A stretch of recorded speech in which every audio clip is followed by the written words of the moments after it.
রাতের আকাশ জুড়ে বিরাজ করছে অসম্ভব অন্ধকার। মেঘগুলো নিজেদের চলার পথ যেন আড়াল করে চলেছে। কুয়াশায় চারিদিক ছেয়ে আছে। বিরাজ করছে এক অসম্ভব আদিম নিস্তব্ধতা। রাত যত বাড়ছে চারিদিক যেন আরো আরো নিজেকে অন্ধকারে লুকিয়ে নিচ্ছে। তার উপর আজকের চাঁদের আলো স্নিগ্ধ জ্যোৎস্নাও সেই অন্ধকারকে ঢেকে দিতে পারছে না। গ্রাম বাংলার রাত এমনিতেও হয় ভয়ানক, কিন্তু তার উপর এত গহন অন্ধকারের ভিতর কোথাও কোনো শব্দ নেই। অন্য সমস্ত জায়গায় এই নিস্তব্ধতার কিছু প্রভাব না পড়লেও গ্রামের কিছু জায়গায় এই নিস্তব্ধতা অনুভব করা যায়। সেই সমস্ত জায়গা নিজেদের লুকিয়ে রেখেছে লোকচক্ষুর অন্তরালে। তারা বের করতে চায় না তাদের মধ্যেকার গহন রহস্যগুলো। তারা হাজার হাজার বছর ধরে নিজেদের আড়াল করে গড়ে উঠেছে। গ্রামের বেশিরভাগ খেটে খাওয়া মানুষ তাই দিনের আলো ফুরাতে না ফুরাতে ফিরে আসে ঘরে। তাদের জীবন এত বিলাসবহুল নয়। হ্যারিকেনের কেরোসিন তেল বাঁচাতে রাত বাড়লেই শুয়ে পড়ে সবাই। কিন্তু রাতের এই গহন অন্ধকারে গ্রামের পথ পেরিয়ে এগিয়ে চলেছে একটা লোক। অন্ধকারের মধ্যে তাকে নিকষ কালো ছায়ামূর্তি ছাড়া আর কিছু মনে হচ্ছে না। লোকটা যে পথ দিয়ে এগিয়ে চলেছে চারপাশ নিঝুম, কোথাও কোনো সারা শব্দ নেই। লোকটার চলার পথে এপাশে ওপাশে কালো অন্ধকারের বুক চিরে দাঁড়িয়ে আছে বড় বড় গাছ। তাদের খসে পড়া পাতাগুলো পথের চারিদিকে ছড়িয়ে ছিটিয়ে আছে। আর চলার পথে শুকনো পাতায় পা ঘষে যাওয়ার দরুন খসখস শব্দ হচ্ছে। আশেপাশের ঝোপ দিয়ে ক্রমাগত ডেকে চলেছে ঝিঝি পোকার দল। কোথাও যেন গাছের উপর থেকে অদ্ভুত কর্কশ গলায় একটা রাত জাগা পাখি ডেকে উঠল। পাখিটা হয়তো আশেপাশেই আছে কোথাও। পাখিরা তো অনেক কথা আগে থেকে বুঝতে পারে। হয়তো তার জন্যই লোকটাকে সে সাবধান করতে ওই রকম ভাবে ডেকে উঠল। লোকটা তখনও এগিয়ে চলেছে ধীর গতিতে। তার নিজের চলার শব্দ যেন তার বুক কাঁপিয়ে দিচ্ছে। বারবার মনে হচ্ছে কেউ যেন তার পিছু নিয়েছে। একটা বিভীষিকা যেন এগিয়ে চলেছে পেছন পেছন। লোকটা জানে সে কোথায় চলেছে। এই জঙ্গলের পথ পেরিয়ে এলেই পড়বে সেই দামোদরের চর। এই চরকে ঘিরে ভয়ানক কিছু গল্প আছে, কিন্তু লোকটা নির্ভয়ে গিয়ে চলল সেই দিকেই। অনেক বছর ধরেই সে রাতের বেলা মাছ ধরে চলেছে এই দামোদরের চরে।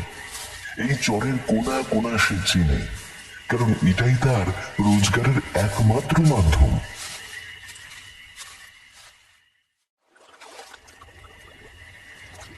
রাতের অন্ধকারে টিমটিমে আলো এসে নৌকা ভাসায় এই নদীর জলে। ওর মতো বহু মাঝি আছে যারা রাতের অন্ধকারে এই রকমই মাছ ধরার জন্য বের হয় নৌকা নিয়ে। কিন্তু এগিয়ে যেতেই আর যেন ঘাটের কাজটা একটু বেশি অন্ধকার মনে হলো তার। অন্য মাঝিরা আগেই নৌকা নিয়ে বেরিয়ে গেছে আজ। সামনে রাতের অন্ধকারে গাছপালা পেরিয়ে নদীর ছোট একটা পাড় দেখা যাচ্ছে। আগের দিন এখানেই নৌকাটা বেঁধে গিয়েছিল সে। রাতের অন্ধকারে চারিদিক যেন মায়াময় পরিবেশ বিস্তার করেছে। জলের কাছে এগিয়ে আসতেই অর্ধেক চাঁদটা চোখে পড়ল। কি অদ্ভুত সুন্দর সেই দৃশ্য! চারিদিকে আলো ছড়িয়ে পড়ছে। চাঁদের ছায়া পড়েছে নদীর জলে। তাতে সেই টলটলে সুন্দর জল দেখলে কে বিশ্বাস করবে এই নদী বহন করছে এত ইতিহাস? সামনে সুন্দর অপরূপ দৃশ্য দেখতে দেখতে এগোচ্ছে সে। এইসব কথা চিন্তা করে লাভ নেই, কারণ মাছ ধরতে তো তাকে যেতেই হবে। নৌকার ছড়িয়ে পড়ে থাকা ব্যাটারি আলোটা জ্বালালো সে। তারপর জালগুলো মুছিয়ে রাখছিল। মাছের খাবার তৈরি। সে জানে তার গন্তব্য কত দূর আর কেনই বা সে যাচ্ছে। একটু পরেই সে নৌকা ছেড়ে দিল বিলের মধ্যে। জল টলটলে রাতের অন্ধকারে আর হালকা স্রোত থাকার দরুন তাকে আর বেশি কষ্ট করতে হচ্ছে না। আরো মাঝে মাছ ধরতে আসে এবং তারা এগিয়ে যায় মাছ নদীতে, যেখানে জাল ফেললে সব থেকে বেশি মাছ পাওয়া যায়। কিন্তু সে গিয়ে চলল অন্ধকারের ভিতর দিয়ে একটা চরের দিকে। এই দিকটায় ভুল করেও মাঝিরা আসে না। সবাই বলে ওই চর অন্য খালির। সেটা ভালো নয়, কেউ ওখানে গেলে তার মৃত্যু নিশ্চিত। কিন্তু সে এই 1 মাস ওই চরের দিকে এগিয়ে নিয়ে গিয়েছে তার নৌকা। সবাই যেখানে ভয়ের শিকার, সে একা সেখানে গিয়ে প্রথমবার গিয়ে পেয়েছিল প্রচুর মাছ। আসলে এইদিকে চরের পাশে কেউ আসে না, তাই প্রচুর মাছ পাওয়া যায়। ধীরে ধীরে তার লোভ আরো বাড়তে লাগলো। কাউকে না জানিয়ে প্রতি রাতে সে পাড়ি দিত অন্য খালির চরের কাছে। মাছ যা পেত তাতে তার অবস্থা দিন দিন উন্নতির দিকেই যাচ্ছিল। পকেটে বেশ ভালো পরিমাণে পয়সাও আসতে লাগলো তার। অন্য মাঝিরা তার এই উন্নতি দেখে হিংসা করতে শুরু করলো তাকে। লোভী মানুষের সব থেকে বড় শত্রু, কিন্তু তাকে কে তা বোঝাবে? আজও সে তার লোভী দৃষ্টি নিয়ে এগিয়ে চলল চরটার দিকে। নৌকা চালিয়ে দিল সামনের কালো অন্ধকারের মতো চরটার দিকে। একটু একটু করে চরটা ওর সামনে নিজের রূপ তুলে ধরছে। মাঝারি একটা কাদা মাটির চর, অল্প বিস্তর গাছগাছালি হয়েছে সেখানে। অন্ধকারে গাছগুলো এক একটা বিশাল আকৃতির দৈত্যের মতো দাঁড়িয়ে আছে। সেখানে গাছের পাতার ঘনত্ব এতটা বেশি যে চাঁদের আলো প্রবেশ করতে পারে না জঙ্গলের মধ্যে। হিংস্র কোনো জন্তু না থাকলেও সেখানে যে সাপ খুব থাকবে তা সে ভালো মতোই জানে। নৌকাটা চর থেকে একটু দূরে গিয়ে থামিয়ে দিল সে। ধীরে ধীরে দাঁড় বেয়ে মাছের খাবার ছড়িয়ে দিতে থাকলো। রাত বাড়ছে। এবার একটু একটু করে নতুন ভাবে জাল বিছিয়ে দিল। তারপর চুপচাপ ঘাপটে মেরে বসে রইল সে। অচেনা পরিত্যক্ত চরটার দিকে কিছুক্ষণ তাকিয়েছিল সে। তখন যেন সে ভুলেই গেছে ওটার ব্যাপারে শোনা নানা ভয়ের গল্প আর নানা কথাগুলো। হঠাৎ করে সে বুঝতে পারলো না চরের কাছে ভীষণভাবে তার নৌকাটা দুলে উঠল। কিন্তু কিছু ভাবা আর করার আগে মাঝ নদীতে থাকা নৌকার চারপাশের জলে যেন একটা আলোড়ন সৃষ্টি হলো। একটা কালো ধোঁয়ার মতো ছায়া ভেসে আছে যেন শুধু এই নৌকাটাকে ঘিরে। নদী যেন এবার ফুঁসছে, নৌকা প্রচন্ড ভাবে দুলছে। নৌকা এসে এখন একা, নৌকা বিয়ে চলেছে নিজে নিজে। ওই দূরে অন্য খালির চর ধীরে ধীরে স্পষ্ট দেখা যাচ্ছে। এমন সময় সেই চরের জঙ্গলের ভিতর থেকে বেরিয়ে আসতে শুরু করলো অদ্ভুত সব প্রেতের শব্দ। তাদের কথা স্পষ্ট কানে আসছে। তারা যেন অতৃপ্ত হয়ে একটাই কথা বলছে, আয় মাছ ধরবি না? এগিয়ে আয়, অনেক মাছ দেব তোকে, অনেক টাকা পাবি। লোকটার শরীর ঠান্ডা হয়ে এসেছে। ও বেঁচে আছে না মরে গেছে সেটাই যেন বুঝতে পারছিল না। চারিদিক থেকে ভেসে আসা আর্ত চিৎকার, আর এবার তার সাথে জুড়ল একটা হাড় হিম করা অশরীরী হাসি। এই রাত যেন নিজেই নিজের পটভূমি রচনা করে চলেছে। মানুষের মুখ দিয়ে বোধ করি প্রচন্ড ভয়ের মুহূর্তে কোনো শব্দ বেরিয়ে আসে না, কারণ শত চেষ্টা করেও আর্ত চিৎকারের বদলে গলা দিয়ে কিছু বেরিয়ে এলো না তার। কালো ছায়াটা আবার নৌকার চারপাশে এসে ঘুরপাক খাচ্ছে। নৌকাটা অস্বাভাবিক রকমের দূরে চলেছে। চারদিকের পরিবেশ অদ্ভুত রকমের ভয়ানক। অপরদিকে সেই আর্তচিৎকার যেন আরো বেড়েই চলেছে। লোকটা দেখলো আবার নৌকার চারপাশে সেই কালো ছায়া আর ধোয়া ধোয়া লাগছে। নৌকার একপাশে সামনের দিকে একটা কালো হাত জলের উপরের দিকে উঠে এসেছে, সেই সাথে বীভৎস লম্বা লম্বা নখ, আর সেই প্রতিটা নখে যেন লেগে আছে চাপ চাপ রক্ত। সেই বীভৎস হাত এক নিমেষে টেনে নিল লোকটাকে জলের ভেতরে।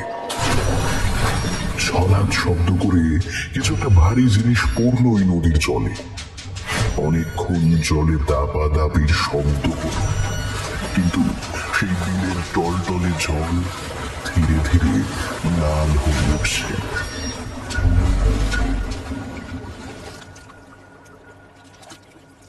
এখন চারিদিক নিস্তব্ধ। চরের কাছের অস্বাভাবিক পরিবেশ আস্তে আস্তে শান্ত হয়ে এলো। একটা ফাঁকা নৌকা তখন ভেসে আছে অন্যখালির চরের খুব কাছে। কেউ জানতেও পারল না আজ রাতের অন্ধকারে কি হয়ে গেল এই অন্যখালির চরের খুব কাছে।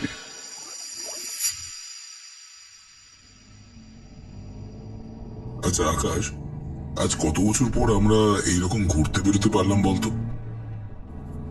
আকাশ গাড়ির বাইরে জানালার দিকে তাকিয়ে থাকতে থাকতে বলল, তার বলতে ভাই, শালা আগে কলেজে পড়ার সময় কত এরকম দারুণ সুন্দর সুন্দর জায়গায় আমরা ছবি তুলতে বেরিয়ে পড়তাম, আর আজ কোথায় সেই সব দিন। অফিসের কাজ আর বসের ধাতানিতে ওই সব যেন হারিয়ে গেছে। জয় একটু হাঁফ ছেড়ে বলল, এই ক্যামেরাগুলোকে দেখ না, এতদিন বাড়ি করা হয়নি, কিন্তু এখন তাও এগুলো ব্যবহার করতে পারবো। ভেবেই মনটা ভালো লাগছে। তা তোকে কে এই গ্রামটার ঠিকানা দিল শুনি? আরে আমাদের অফিসে একটা কেরানি জাতীয় লোক বলতে পারিস। আমি যখন বললাম ছুটি কাটানোর জন্য কোনো গ্রামে যেতে ইচ্ছে করছে, তখনই লোকটা আমায় এটার কথা বলেছিল। আর এও বলেছিল এই শীতের সময় দামোদরের চরে নাকি প্রচুর পরিমাণে পরিযায়ী পাখিরা উড়ে আসে এখানে। তাই আর লোভ সামলাতে পারলাম না ভাই, বেরিয়ে পড়লাম। জয় একটু হাসি মুখে বলল, তা ভালোই হলো, নিজেদের পুরনো শখটাও পূরণ হবে আর গ্রামও ঘোরা সম্পূর্ণ হবে। আজকাল যেন যত বড় হচ্ছি নিজেদের প্যাশনকে ফলো করা অন্যায় মনে হয় এই সময় দাঁড়িয়ে। একটু দীর্ঘশ্বাস ফেলে বলল আকাশ। জয় আর কিছু বলল না, খালি মুচকি হাসলো। ওরা এসেছে দামোদরের পাশে ছোট্ট একটা গ্রামে। গ্রামের বেশিরভাগ মানুষ চাষি। একদম প্রত্যন্ত গ্রামের কাঁচা রাস্তা। ভোরের আলো ফোটার আগেই ট্রেন দিয়ে নেমেছে ওরা, আর গাড়ি ঠিক করাই ছিল, সেটাই নিতে এসেছিল ওদের। তাই গাড়ি ছাড়তে ছাড়তে তখন একটু একটু করে ভোরের আলো ফুটতে শুরু করলো। ভোরবেলায় সূর্য ওঠার সময়টা খুব ভালো লাগে আকাশের। গাড়ির জানালা দিয়ে মৃদু মন্দ বাতাস এসে বারংবার শীতল করে দিয়ে যাচ্ছে ওদের শরীরটা। শহরের কোলাহলের মধ্যে সবুজ চাওয়া যেন বিলাসিতা। আজ ওদের চোখ যায় শুধু প্রান্ত বিস্তৃত ধান ক্ষেতের দিকে। আকাশ বলে উঠল, গাড়িটা একটু থামান ড্রাইভারজি, সামনে একটা চায়ের দোকান খোলা, বুঝলেন, একটু চা খাবো। ড্রাইভার ওদের কথা মতো গাড়িটা রাস্তার একপাশে দাঁড় করিয়ে দিল। চারিদিকে রাস্তার দুই দিক বিস্তৃত ধান ক্ষেত, আর তার মাঝেই মুখ চিরে এগিয়ে চলেছে ওদের সামনের কাঁচা রাস্তাটা। আর সামনেই রাস্তার এক কোণে একটা বট গাছ, তার নিচেই ছোট একটা ঘুমটি চায়ের দোকান। একটা লোক গলায় গামছা জড়িয়ে একটা বাংলা গানের সুর ভাজতে ভাজতে কেটলিতে চায়ের জল গরম করছে। জয় এগিয়ে গিয়ে বলল, দাদা, দু কাপ চা দিন তো। লোকটা একটা সরু পেতে রাখা বেঞ্চ দেখিয়ে দিয়ে বলল, আপনারা বসেন, আমি দিতাছি। আকাশ ততক্ষণে এগিয়ে গেছে ধানের ক্ষেতের দিকে। সে বের করে এনেছে তার ক্যামেরাটা। দুই একবার সেটা বের করে ছবি তুলে নিল সে। জয় জানে আকাশের ছবি তোলার হাত খুবই ভালো, তাই এই সুন্দর দৃশ্যগুলো সে ক্যামেরা বন্দি করতে চাইছে। আকাশ সূর্য ওঠার জন্য নিজের আভা লালচে করে এনেছে। চারিদিকে সে নিজের আলো ছড়িয়ে চলেছে। এখন আকাশ জুড়ে লালচে আভা ছড়িয়ে পড়ছে ধীরে ধীরে। দিগন্ত বিস্তৃত মাঠে তখন অল্প হাওয়ায় দুলছে সোনা ধান। এক অপার সৌন্দর্যের দৃশ্য চোখে ধরা পড়ছে ওদের। আকাশ আর জয় হতভম্ব হয়ে শুধু দেখছে সেটা। ওদের যেন মনে হলো এইরকম সুন্দর অপার্থিব সূর্যোদয় সে আর আগে কখনো দেখেনি। জয় ওই ধানের ক্ষেতের দিকে এগিয়ে যেতেই আকাশ বলল, সাদে কি জীবনানন্দ এই গ্রামের প্রেমে পড়েছিলেন? জয় তাকিয়ে দেখলো গ্রামের রাস্তার দিকে। ভোর শেষে এখন সবই সূর্যের আলো ফুটেছে। তার মধ্যেই দলে দলে মানুষ চলেছে কাঁধে গামছা জড়িয়ে আর একটা পুটলি নিয়ে মাঠের পথে। ওরা বুঝলো গ্রামের বেশিরভাগ মানুষ চাষী, জমিতে চাষবাস করেই নিজেদের জীবিকা নির্বাহ করে। এত সুন্দর মিষ্টি বাতাস বইছে আর সবুজে ঘেরা প্রান্তরের মধ্যে দিয়ে কাঁচা রাস্তা দিয়ে হেঁটে চলেছে চাষির দল। গ্রাম বলতে সত্যি এ অজ পাড়াটা। শহরের ছিটে ফোটা ছোঁয়াও পড়েনি এদিকে। আর যে খেটে খাওয়া মানুষগুলো চলেছে মাঠে ফসল ফলাতে, তারা কিন্তু সারা দিন রাত খেটে চলে, মাঠে ফসল ফলিয়ে চলে সামান্য কিছু টাকার জন্য। তবে তাদের খাবার কি? সেই পুটলিগুলো খুললে হয়তো পাওয়া যাবে পান্তা ভাত, কিছু নুন আর লঙ্কা। সেই খাবার তাদের সারাদিন দেহে শক্তি দিয়ে চলেছে। শহরে থাকা মানুষ শুধু তাদের কষ্টে পাশে থাকার কথা বললেও সত্যি কি আমরা তাদের পাশে গিয়ে দাঁড়াতে পারি? সূর্যটা ওদের সামনে একটু একটু করে উপরে উঠে যেতে ওদের হাতে চলে এলো চা। চা খাওয়া শেষ করে আর অনেক ছবি তুলে ওরা এগিয়ে গেল গাড়ির দিকে। গাড়ি ছাড়ার সাথে সাথে ওদের চোখে পড়লো আশেপাশে ছোট বড় মাটির কুড়ে ঘর ছড়িয়ে। দূর থেকে একটা প্রকাণ্ড বড় বট গাছও চোখে পড়লো ওদের। গরমের দিনে ক্লান্ত পথিক ওই বড় বট গাছের ছায়ায় বসেই আরাম করে। গ্রামের মানুষ এই সমস্ত প্রকৃতির সম্পদ সযত্নে সাজিয়ে রেখেছে। ওরা জানে শহরের মানুষ এই আনন্দ বুঝবে না। গরমে পথ চলার মধ্যে বিশ্রামের জন্য বটগাছের ছায়ার চাইতে উত্তম জায়গা আর নেই। গ্রামের তাসের আড্ডাই হোক বা ছোট জমায়, সব হয় বড় বটগাছকে ঘিরে। গ্রামের এইরকম সুন্দর দৃশ্য ক্যামেরা বন্দি করতে করতে এগিয়ে চলল ওদের গাড়ি। আকাশ ড্রাইভারকে জিজ্ঞেস করলো, আর কতক্ষণ লাগবে পৌঁছতে? ড্রাইভার মাথা নেড়ে জানালো, আর 5 মিনিটের রাস্তা, পৌঁছে গেছি বলে। সত্যি বেশি সময় লাগলো না। ওরা পৌঁছালো ওদের বরাদ্দ একটা ছোট্ট কটেজে। জায়গাটা বেশ সুন্দর। গ্রামে ঘুরতে আসা মানুষের জন্যই হয়তো তৈরি করা হয়েছে দামোদরের পাশেই কটেজটা। একটু দূরেই দামোদরের জলের কুলকুল শব্দ শোনা যাচ্ছে এই কটেজ থেকেই। ওরা ওদের রুমে গিয়ে ব্রেকফাস্ট সেরে একটু বসলো। কটেজের কেয়ারটেকার ওদের বলে গেছে আজ একটু রেস্ট নিতে। বিকেলে ওরা নাকি নৌকার ব্যবস্থা করেই রাখবে নদীতে ঘোরার জন্য। সারা রাতে ট্রেন জার্নির ধকল আর এতটা রাস্তা ধকল হয়েছে তাদের, তাই বিশ্রাম করাই ঠিক মনে হলো দুজনের। বিকেলে ওদের ঘুম ভাঙলো কটেজ মালিকের ডাকে। বাবুরা, আপনাদের জন্য নৌকা তৈরি আছে, যাবেন? ওরা উঠে তড়িঘড়ি করে তৈরি হয়ে নিল। তখনও নদীর উপর সূর্য অস্ত যায়নি দেখে আকাশ ওর সাথে ক্যামেরাটা নিয়ে নিল। যদি বিকেলে কোনো পরিযায়ী পাখির দেখা মেলে তবে ও তার ক্যামেরায় সেটা বন্দি করবে। বেরোনোর সময় আকাশ দেখলো কটেজ মালিক ফিসফিসে গলায় তাদের মাঝে কি কিছু একটা বোঝাচ্ছে। হালকা হালকা কথাগুলো কানে গেল আকাশে। তোকে আশা করি বলে দিতে হবে না। বাবুরা নদীতে যেখানে ঘুরতে যায় ঘোরাবি, যেখান কি আবার সময় মতো ফিরে নিয়ে চলে আসবি। আর অন্যখানে চরের দিকে একদম যাওয়ার চেষ্টা করবি না। অন্ধকার নামার আগেই ফিরে আসবি, তুই তো সবই বুঝিস। মাঝি জি হুজুর। বলে মাথা নামিয়ে এগিয়ে এলো নৌকার দিকে। আকাশ আর জয় উঠে বসলো নৌকায়। নৌকা ছেড়ে দিল নদীতে। মাঝি নিজ মনে একটা গান গুনগুন করতে করতে দাঁড় বেয়ে এগিয়ে চলেছে আর একটা দুটো কথা বলছে ওদের সাথে। জয় বলল, কি অপরূপ সুন্দর না গ্রামের বিধা। এই দামোদরের উপর সুন্দর টলটলে জলে নৌকোর ভেসে চলা একটা অন্যরকম এক্সপিরিয়েন্স। আকাশ তখন ওর ক্যামেরা নিয়ে ক্রমাগত ছবি তুলে চলেছে। ও ক্যামেরাতেই মুখ গুজে বলল, সব তো ঠিক আছে, কিন্তু যার জন্য এখানে আসা একটাও তো বিদেশি পাখির দেখা পেলাম না রে। আর একটু পরেই সূর্য নেমে যাবে। সবটাই ঠিক ছিল, কিন্তু যদি ওইটার দেখা পেতাম তবে মনটা জুড়িয়ে যেত রে।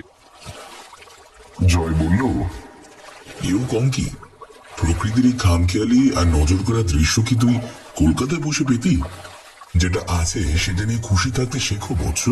সব পেলে জীবন নষ্ট ভুলে যাচ্ছ নাকি? মাঝি এতক্ষণ দাঁড় বাইছিল। সে বলল, আপনারা পাখি খুঁজতে আসেন? সে আসে বই কি, অনেক বুড়ো হাঁস উইরে আসে এইখানে বছরের এই সময়, কিন্তু তাগো দেখা পাইবেন একেবারে ভুলবে না। বিকেলে তারা দেখা দেয় না, এই আশপাশের শহরগুলোতেই থাকে তারা।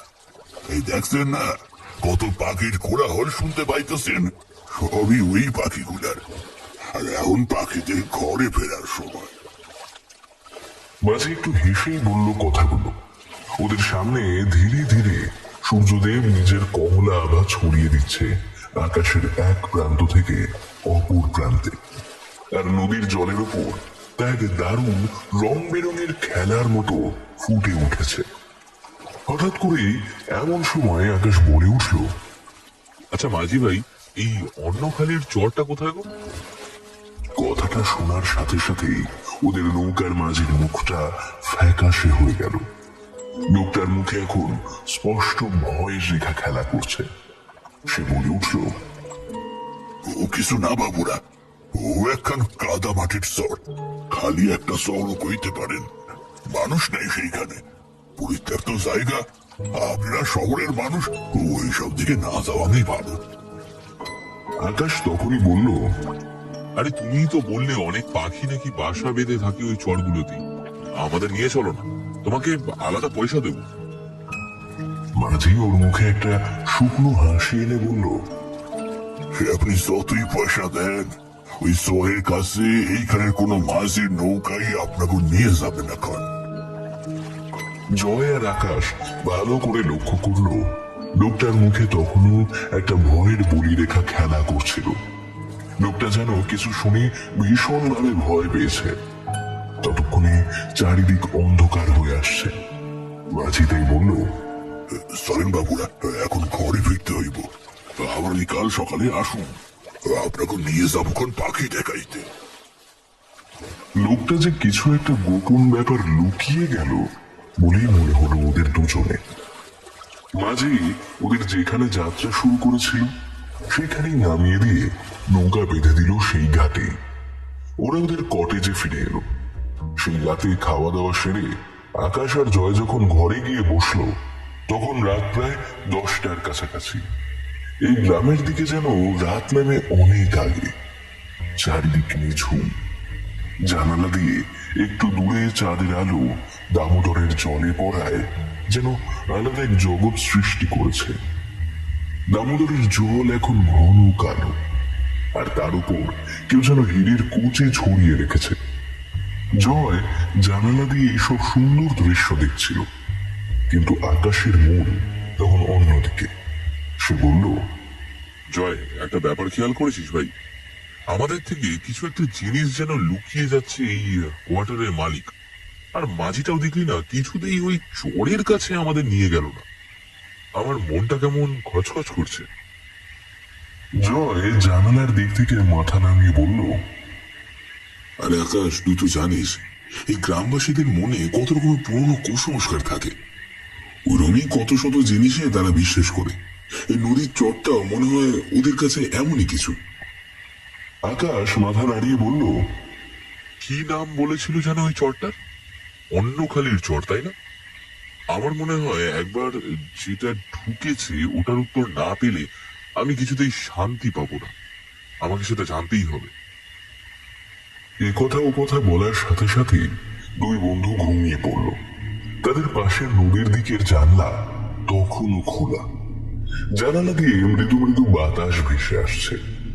রাত বাড়ার সঙ্গে সঙ্গে চারিদিক যেন আরো নিঝুম হয়ে আসছে। কান পাতলেই শুরু শোনা যায় নদীর কুলকুল শব্দ, আর তার সাথে যোগ হয়েছে ঝিঝি পোকার আওয়াজ। তখন মাঝরাত, চারিদিকে কোথাও কোনো সারা শব্দ নেই, কিন্তু হঠাৎ করেই এক অদ্ভুত অস্বস্তিতে ঘুম ভেঙে যায় আকাশে। সে একটু উঠে বসল। সে বুঝতে পারল না এভাবে তার ঘুম ভাঙল। গলাটা শুকিয়ে গেছে, তাই সে এগিয়ে গেল জানালার দিকে রাখা জলের পাত্রটার কাছে। এক গ্লাস জল ঢকঢক করে খেয়ে গলাটা একটু জোরালো। ঠিক এমন সময় হঠাৎ তার চোখ গেল জানালাটার দিকে। সে এগিয়ে গেল তার সামনে। বাইরে চেয়ে দেখলো অন্ধকারের মধ্যে দিয়ে নদীটা দেখা যাচ্ছে, কিন্তু ওইদিকে একটা ঝাপসার ধোয়া ধোয়া লাগছে কেন? সে ভুল দেখছে না তো? সে নিজের চোখটা একটু ঘষে নিল হাত দিয়ে, তারপর আবার চাইল বাইরের দিকে।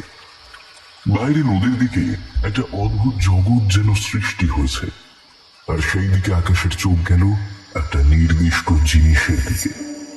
জিনিসটাকে দেখে আকাশের মনে হলো যেন একটা ছায়া মূর্তি দাঁড়িয়ে আছে সেইখানে।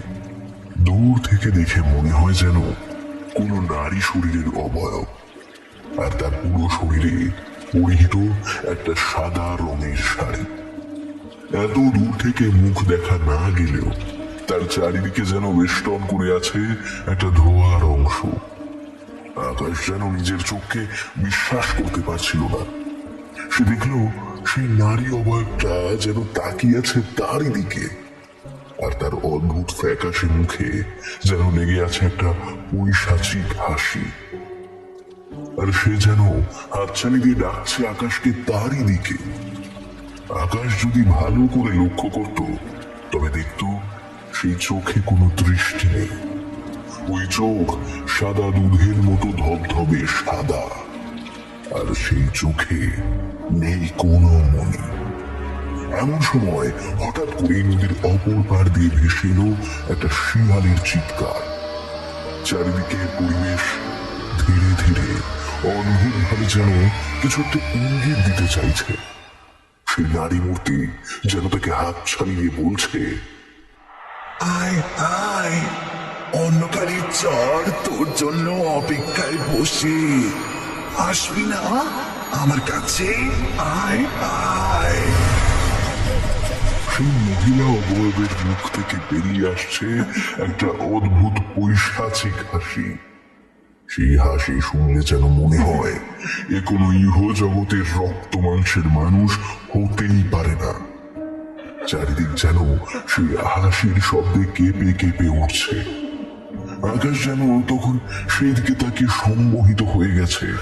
সে বুঝতেও পারছে না কি বিপদ তার জন্য অপেক্ষা করে আছে। জানালার পাশে দাঁড়িয়ে আকাশ ওই পৈশাচিক দৃষ্টির দিকে তাকিয়ে থাকতে থাকতে কখন যে জ্ঞান হারিয়েছে তার খেয়াল নেই। সকালে তার ঘুম ভাঙল জয়ের গলার শব্দে। জয় ইতস্তত হয়ে তার মুখের খুব কাছে মুখ এনে বলছে, ভাই আকাশ, তুই ঠিক আছিস তো? ওঠ, কটা বাজে দেখ।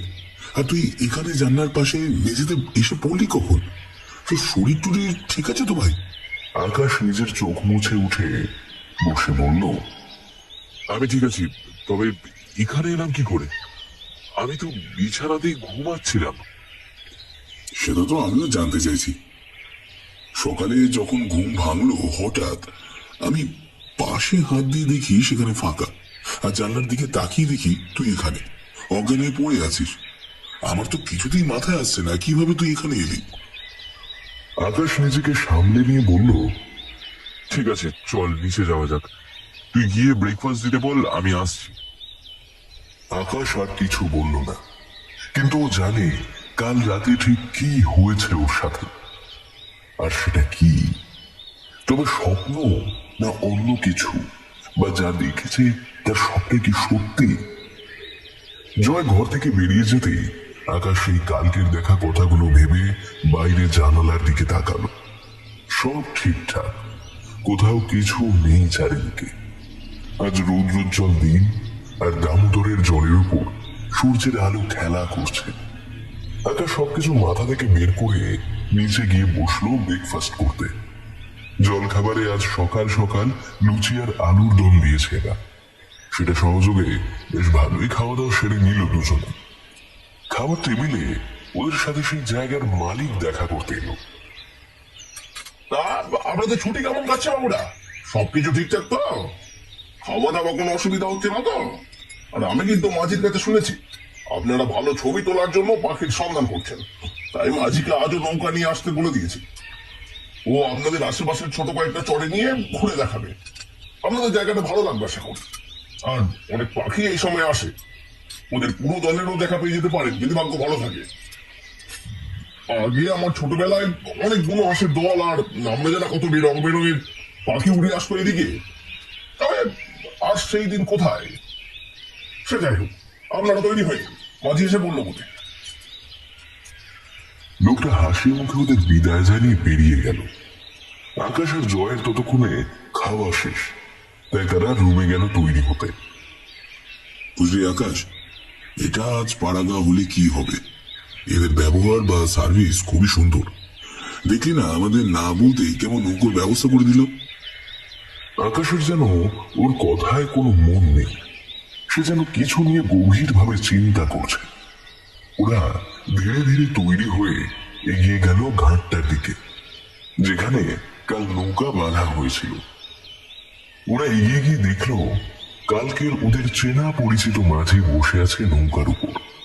সে তখন হাসি মুখে নিজের মতো একটা জাল নিয়ে নাড়াচাড়া করছিল। ওদের দেখা মাত্রই বলল, ও বাবুরা, এসেন, আসেন আসেন। আমি কাল কথা দিয়েছি যখন আপনাকে আজ পাখি দেখাইব, আর মাছের খাবারও সাথে দিছি। পারলে মাছ ধইরাও দেখাবো আপনাকে। তখন ওরা দুজনের মুখের দিকে তাকিয়ে হাসলো আর মনে মনে ভাবলো, সত্যি গ্রামের মানুষগুলো কতটা সাধারণ, বাইরের মানুষকে কত তাড়াতাড়ি ভালোবাসতে পারে। মাঝি নৌকা ভাসিয়ে দিল দামোদরের জলে। মাঝি সেই দিন ওদের নৌকায় করে কিভাবে খাবার বিছিয়ে মাছ ধরার জাল ফেলে মাছ ধরতে হয় সবটাই দেখালো। শহরের মানুষ এসব আগে কখনো দেখেনি। আর আকাশের জন্য আশেপাশের কয়েকটা চরও ঘুরিয়ে দেখালো। মোটের উপর বলা যায় ওদের এইখানে আসা সার্থক, কারণ অনেক বুনো হাঁস ও রং বেরঙের বহু পরিযায়ী পাখির দেখা মিলেছে। আকাশ মন খুলে সব কিছু ওর ক্যামেরা বন্দি করেছে। সুন্দর টলটলে জলের উপর দিয়ে ভেসে চলল ওদের নৌকা। মাঝি নিজ মনে তখন গুনগুন করতে করতে গান ধরেছে আর নৌকার দাঁড় বাইছে। কেউ করে ফেলে না ধরে, দাদা গো আপনি চাই সব পরে, দাদা গো আপনি চাই সব পরে, মারা কলি রয়েছে জগৎ মাঝারে। জয় তখনও চারিদিকের সুন্দর গ্রামের প্রাকৃতিক দৃশ্য দেখছিল। এমন সময় আকাশ মাঝের দিকে তাকিয়ে একটা বেহারা আবদার করে বলল, মাঝি ভাই, তুমি তো আমাদের সব জায়গা দেখালে, কিন্তু ওই অন্যখালির চরের দিকে তো গেলে না। আমার খুব ইচ্ছে জায়গাটা দেখার। আজ তো দিনের বেলা, বলো, আমরা কাউকে কিছু বলবো না, চলো না আমাদের সেই চরের দিকে নিয়ে। মাঝি তো এতক্ষণ হাসি মুখে ছিল, কিন্তু আকাশের আবদারে না না করা শুরু করে দিল। শেষে অনেক কষ্টে বুঝিয়ে মাঝিকে এই বলে ঠিক করা হলো যে কেউ চড়ে নামবো না, দূর থেকে যেটুকু দেখা যায় সেটুকু দেখেই চলে আসবো। জয় ও আকাশ তাতেই রাজি। আকাশেরই উত্তেজনা বেশি। নৌকা মাঝ নদী ছেড়ে এবার এগিয়ে চলল অপর একটা দিকে। কিছুক্ষণ নৌকা চালানোর পর একটু দূর থেকে একটা চর চোখে পড়ল সবার। জায়গাটা দূর থেকেই বোঝা যাচ্ছে সেখানে বড় বড় গাছ আর বন জঙ্গলে ভর্তি। আর জঙ্গলের বহর এতটাই বেশি যে বলাই যায় সেখানে মানুষের পা পড়ে না। ওপরে সূর্যের আলো ঝকঝক করলেও বোঝা যায় ওই ঘন বনের মধ্যে তার এক ফোঁটাও আলো পড়ে না। মাঝি ওদের সেই দিকে নির্দেশ করে বলল, হয়েছে বাবুরা, যে চরটা দেখতাছেন ওইটাই অন্য খালির চর। ওইখানে ভুল কইরাও মানুষ যায় না। আপনারা জোর করতেছিলেন, তাই শুধু দেখাইয়া দিলাম। তবে তবে মালিককে কিছু কইবেন না, তাহলে আর আমার চাকরি থাকবো না। আকাশ এতক্ষণ ওই ভয়ানক নির্জন নদীর বুকে গড়ে ওঠা নির্জন চরটার দিকে তাকিয়েছিল। এমন সময় হঠাৎ ও নিজের ক্যামেরাটা বের করে ছবি তুলতে যাবে সেই দিকে এমন সময় মাঝে চিৎকার করে বলে উঠল, আরে বাবু করেন কি? ওই দিকে সরে ছবি তুলবেন না। ওইটা নাও জায়গা ভালো না, ওইখানে তেনারা থাকে। চলেন চলেন, তাড়াতাড়ি ফিরে চলেন। আর এখানে থাকার সুবিধার নয়। অগত্যা আজকের মতো ঘোরা শেষ করে দুই বন্ধু ফিরে এলো কটেজে। ওরা আজ রাতটাই এখানে আছে, কাল আবার সকাল সকাল ট্রেন ধরে কলকাতায় ফিরে যাবে। কিন্তু মাঝি লোকটা আসার সময় আকাশের হাতে একটা কালো রঙের তাবিজ সমেত ফিতে বেঁধে দিয়েছিল। তাকে জিজ্ঞেস করায় সে বলেছিল, এতে পূজা দেওয়া ফুল আছে। আপনারা শহরের মানুষ এসব মানেন না, তবে এইটা ধারণ করেন, আপনার ভালো হইব। আকাশ তখন লোকটার মন রাখার জন্য ওটা পড়েই রইল, হাত দিয়ে খোলেনি সেটা। কিন্তু আকাশ ভালো মতোই জানে ওর ওই জিনিসে কতটা অবিশ্বাস। সে যাই হোক, সারাদিন ভালো মতোই কাটলো আজ দুজনের। রাতের খাওয়া দাওয়া শেষ হলো। আজ রাতে কচি পাঠার ঝোল রান্না হয়েছিল। ওরা কাল ফিরে যাবে, তাই হয়তো এত খাতির যত্ন করছে। কাল সকাল 10টায় ট্রেন, তাই সব জিনিস গুছিয়ে রাখলো দুইজনে। কিন্তু ওরা যদি জানতো আজ রাতটা এতটা ভয়ানক হতে চলেছে, যা ওদের জীবনে এত বড় দাগ কেটে রেখে যাবে, তাহলে সেখানে আর এক মুহূর্ত থাকতো না। রাতে শোয়ার আগে আকাশ ওর ক্যামেরাটা নিয়ে এদিক ওদিক করছিল আর বারবার সেটা দেখছিল। জয়কে জিজ্ঞেস করায় বলল, কি দেখছি দেখবি, এই দেখ। মাঝি বুঝতেই পারেনি যে আমি তখন এটা কুটুস করে তুলে নিয়েছি, বুঝেছিস? যে ছবিটা সে জয়কে দেখালো তাতে ওর হাত পা ঠান্ডা হয়ে যাওয়ার জোগাড়। কারণ এটা তো সেই অন্যখালির চোরের ছবি। সেটা দেখা মাত্র জয় তাড়াতাড়ি ওকে ডিলিট করে দিতে বলেছিল, কিন্তু সেটা শোনেনি। রাত বাড়ায় দুইজনেই বিছানায় শুয়ে গা এলিয়ে দিল। কখন যে চোখে ঘুম এসে গেল বুঝতেই পারল না। রাত তখন কত হবে, হঠাৎ করে জয়ের ঘুমটা ভেঙে গেল। কিন্তু হঠাৎ একটা ব্যাপার খেয়াল করে ওর বেশ অবাক লাগলো। পাশে আকাশ তো ওর সাথেই শুয়েছিল, কিন্তু গেল কোথায়? জয় তৎক্ষণাৎ উঠে বসলো, ঘরের লাইট জ্বালিয়ে খুঁজলো আকাশকে। কোথাও নেই সে, বাথরুমও ফাঁকা। এবার জয়ের একটু ভয় ভয় করতে লাগলো। সঙ্গে সঙ্গে সে নিচে নেমে এলো। কটেজ মালিক এখানে রাতে থাকে না, তা আগেই জানতো জয়। তার বদলে দেখাশোনা করার জন্য টাকা দিয়ে সেই মাঝিকে রেখে যায়। জয় নিচে নেমে তড়ি ঘড়ি ওকে প্রথমে ঘুম থেকে তুলে বলল, আচ্ছা, তুমি তুমি আমার বন্ধু আকাশকে কোথাও দেখেছো? ওকে ওকে রুমে কোথাও খুঁজে পাচ্ছি না। সে ওর কথা শুনে ভীষণ উত্তেজিত হয়ে বলল, বলেন কি? আকাশবাবু ঘরে নাই? চলেন আমার সাথে, খুঁজতে দেখি। ওরা যখন কটেজ থেকে বেরোচ্ছে তখন দেখলো সেইখানের বেরোবার দরজা হাট করে খোলা রয়েছে। তার মানে আকাশ এই পথ দিয়ে বাইরে গেছে। জয়ের মন তখন বলছে কিছু একটা খারাপ ঘটতে চলেছে। মাঝি জয়কে বলল, আমি বুঝতে পারছি, আকাশ দাদুবাবুর কি চাই না লইয়া গেছে। কথাটা শোনা মাত্র জয় ভয়ার্ত গলায় বলল, টেনে নিয়ে গেছে মানে? কি বলতে চাইছো তুমি? মাঝি বলল, বেশি দেরি হয় নাই, আপনি আমার লগে আসেন। কিছু বড় বিপদ হওয়ার আগেই আমাকে নৌকা ভাসাই দিতে হইব। কথা না বলে ওরা তাড়াতাড়ি পৌঁছে গেল ঘাটের কাছে। সেইখানে যে নৌকাটা সবসময় বাঁধা থাকতো সেটা আজ নেই। জয়ের মনটা ততক্ষণে কু ডাকতে শুরু করে দিয়েছে। কি করবে কিছুই বুঝতে পারছে না সে। মাঝি সেইখানে ওকে দাঁড় করিয়ে এগিয়ে গেল পার বরাবর।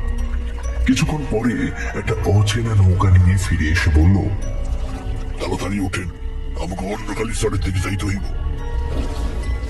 লোকটা অতি দ্রুত দাঁড় বাইছে।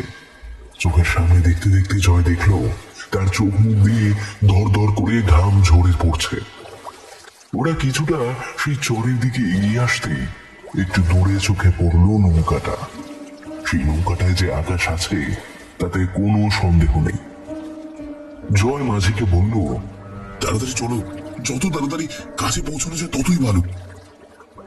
কিন্তু এখন আর জয়ের মুখ থেকে কথা বেরোচ্ছে না। আর একটু কাছে গিয়ে ওরা বুঝলো সেই নৌকায় আকাশ একা নেই, অপর একটা কালো অভাব দেখা যাচ্ছে অন্ধকারের ভিতর দিয়ে। একটা লোক আপাত মস্তকে চাদর মুড়ি দিয়ে দাঁড়িয়ে রয়েছে সেখানে। এই গরমের দিনেও তার মাথা আর পুরো শরীর যে কেন চাদরে ঢাকা তা বুঝতে পারল না জয়। আর লোকটাই বা কে? আর আকাশই বা কেন তার সাথে এগিয়ে চলেছে কোথাও? ওরা নৌকাটার অনেকটা কাছে এসে পড়েছে এবার। চাঁদের আলোয় যতটা দেখছে তা কিছুটা এই রকম। কালো অবয়বটা এবার ধীরে ধীরে আকাশের দিকে এগিয়ে এলো। মুখ দেখা যাচ্ছে না ভালো করে। ওরা কাছে আসতেই সেই অবয়ব এবার মহা অট্টহাসিতে ফেটে পড়ল। তার হাসির শব্দ চারিদিকের নিস্তব্ধতাকে খান খান করে দিচ্ছে। আর সেই হাসি যে কোনো ইহ জগতের প্রাণীর হতেই পারে না তা বলে দিতে হয় না। কিন্তু তার সাথে সাথে ভেসে আসছে চরের দিক থেকে নানান ভয়ানক শব্দ। এবার দেখা গেল অবয়বের মুখটা আর সারা শরীর যেন এবার বদলে যাচ্ছে।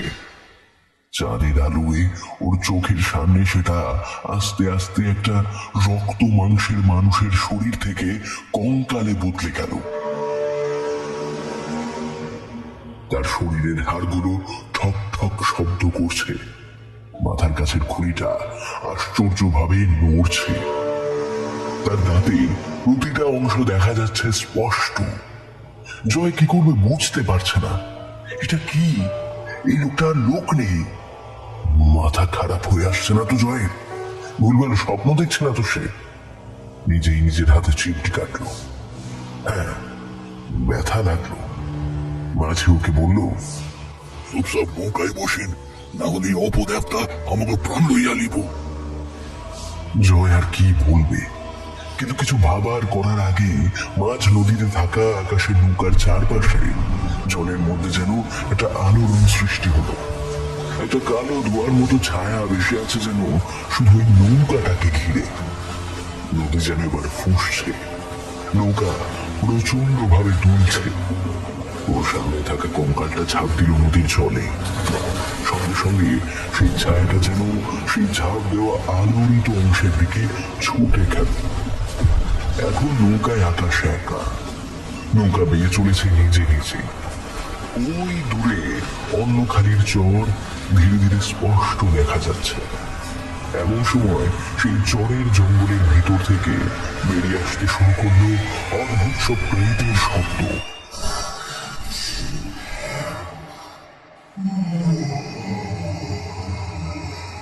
তাদের কথা স্পষ্ট কানে আসছে। তারা যেন অতৃপ্ত স্বরে কিছু একটা বলতে চাইছে। জয়ের শরীর ঠান্ডা হয়ে এসেছে। আকাশ ওই নৌকায় বেঁচে আছে না মরে গেছে সেটাও যেন সে বুঝতে পারছিল না।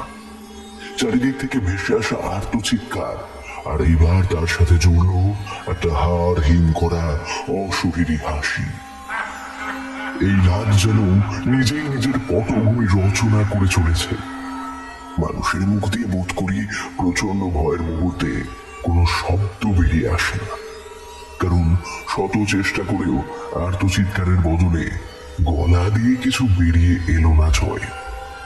ভয়ে জড়সড় হয়ে শুধু ভগবানের নাম জপ করতে থাকলো। কিন্তু আজ বোধ করি কোনো ঈশ্বর তার প্রার্থনা শুনতে চান না। কালো ছায়াটা আবার নৌকার চারপাশে এসে ঘুরপাক খাচ্ছে। নৌকাটা অস্বাভাবিক রকমের তুলে চলেছে। চারিদিকের পরিবেশ অদ্ভুত রকমের ভয়ানক। অপরদিকে সেই আর্তচিৎকার যেন বেড়েই চলেছে। জয় দেখল আবার নৌকার চারপাশে সেই কালো ছায়া আর ধোয়া ধোয়া লাগছে। ও বুঝতে পারছে সে এসেছে। সেই অন্ধকারের দৈত্য আজ আবার এসেছে, আর সে জানে তার শিকার এখন হাতের মুঠোয়, পালাবার কোনো পথ নেই, শুধু সময়ের অপেক্ষা। কখন সে হাত বাড়িয়ে স্বাদ নেবে একটা রক্ত মানুষের, জল জ্যান্ত মানুষের শরীরে। নৌকার একপাশে সামনের দিকে একটা কালো হাত জলের উপরের দিকে উঠে এসেছে। সেই হাতে বিভৎস লম্বা লম্বা নখ, তার প্রতিটাতে যেন রক্ত লেগে আছে। সময় যেন কাটছে না। জয়ের তখন চোখ গেল মাঝির দিকে। সে তখন নৌকায় বসে বসেই চুপচাপ ভগবানের উদ্দেশ্যে কিছু অজানা মন্ত্র আউড়ে চলেছে। সেই সময় হঠাৎ করে জয় দেখল লোকটা জলের দিকে হাত ডুবিয়ে কিছু একটা মন্ত্র পড়ল, আর হঠাৎ করেই যেন আকাশের নৌকার দিকে যে বিভীষিকা উঠ পেতেছিল সেই বিভৎস হাত ছলাৎ শব্দ করে জলের ভিতর চলে গেল। ধীরে ধীরে চারপাশের পরিবেশের অস্বাভাবিক ভাবটা এখন যেন নেই। নৌকার জলের মধ্যে যে কালো ছায়া খেলা করছিল সেটাও যেন কোথাও মিলিয়ে গেছে। নৌকাটা আর দুলছে না, আস্তে আস্তে ভেসে চলেছে নিজ ছন্দে। জয় দেখল চারপাশটাও ধীরে ধীরে শান্ত হয়ে এলো। মাঝে এবার ভগবানের উদ্দেশ্যে প্রণাম জানিয়ে ওদের নৌকাটা অন্য নৌকাটার খুব কাছে নিয়ে গেল। সামনে একটু দূরেই দেখা যাচ্ছে সেই অন্য খালির চর। ওরা যখন আকাশকে ওই অন্য নৌকা থেকে উদ্ধার করলো তখন আকাশের জ্ঞান নেই, তাই পাড়ে পৌঁছে গাড়ি করে তাকে নিয়ে যাওয়া হয় সদর হাসপাতালের উদ্দেশ্যে। দীর্ঘ 3 দিন আকাশ যেন কেমন একটা ঘোরের মধ্যে ছিল। তার শরীর পুড়ে যাচ্ছিল ভীষণ জ্বরে, কিন্তু ভগবানের নাম নিয়ে জ্বরটা ধীরে ধীরে নেমে গেল। জ্বরের ঘোরে বহুবার জয় আকাশের মুখে গোঙানির শব্দে একটা জিনিস শুনেছিল। সে বারবার বলতে চাইছে, ছবি, ছবি। কিন্তু জয় ততক্ষণে বুঝতে পেরেছে ও কিসের কথা বলছে, তাই কটেজে ফিরে ওটা ক্যামেরা থেকে আগে ডিলিট করলো। অমন অজপাড়া গায়ে এসে এত বড় একটা অভিজ্ঞতার সম্মুখীন হতে হবে তা ওরা কখনো কল্পনাও করেনি। আকাশ ধীরে ধীরে সুস্থ হয়ে ওঠায় ওরা এবার রওনা হলো কলকাতার পথে। তবে মনে খটকা রেখে নয়, কারণ আসবার সময় ওরা সেই মাঝির মুখে শুনেছিল একটা আশ্চর্য ঘটনা। তা কিছুটা এরকম। আপনাকে তো আমি প্রথমেই বারণ করছিলাম ওই শহরের দিকে না যাওয়ার জন্য, কিন্তু আপনারা সেইটাই করলেন। আর আকাশ দাদাবাবু একটা ভুল কাজ করেন। সেদিন কাউরে না জানাইয়া ওই ভয়ানক শহরের ছবি তুলে বসেন নিজের ক্যামেরায়। তাই সেই অপদেবতার নজরে আসেন। ওসর জানে কিভাবে তার শিকার কাছে টেনে লইয়া যেতে হয়। তাই জন্যই আমি আকাশ বাবুর হাতে সেই মন্ত্রপুত ধাগা দিতে দিয়েছিলাম। তার জন্যই সেই শয়তান ওনার কোনো ক্ষতি করতে পারে নাই।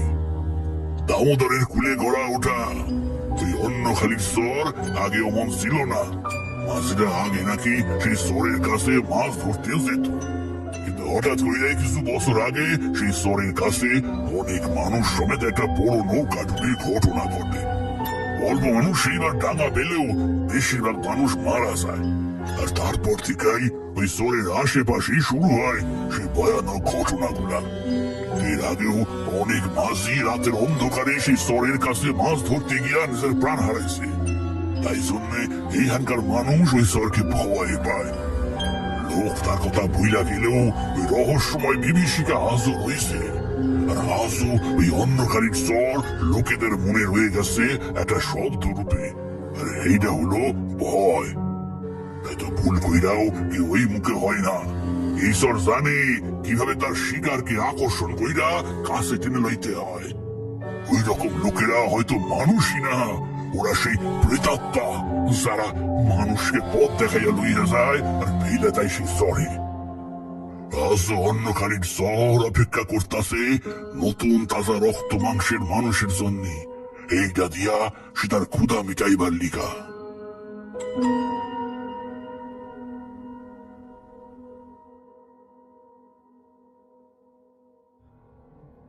শেষ হলো আমাদের আজকের